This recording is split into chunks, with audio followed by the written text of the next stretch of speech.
Buod ng Ibong Adarna, ika-10 kabanata, kasakiman ni Don Pedro at Don Diego, mula sa ika-257 saknong hanggang ika-275.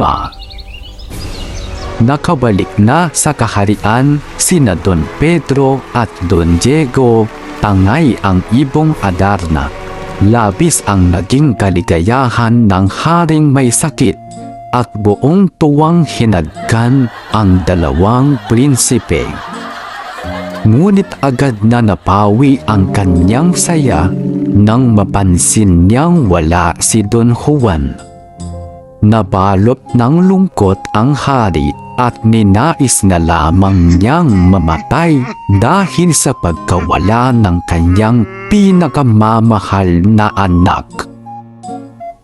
Samantala, ang Ibong Adarna ay pumangit at tumangging umawit.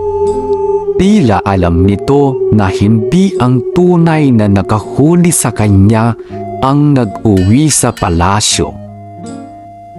Dahil dito, lalong lumubha ang karamdaman ng hari. Muli niyang naalala ang dahilan ng kanyang pagdurusa at patuloy na nag-alala para kay Don Juan. Umaasa ang Ibong Adarna na buhay pa ang tunay nitong tagapagligtas at balang araw ay malalaman ng hari ang kataksilang ginawa ng magkapatid.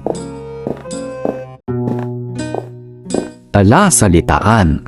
Sa kabanatang ito, may ilang mahahalagang salita na dapat nating malaman. Kasakiman. Labis na pagnanais na mapasa iyo ang lahat para sa sarili. Tangay. Dala o kasama sa pag-alis o paglalakbay. Hinagkan. Hinalikan bilang pagpapakita ng pagmamahal o tuwa. Taksil. Taong nagtataksil o hindi tapat sa kapwa.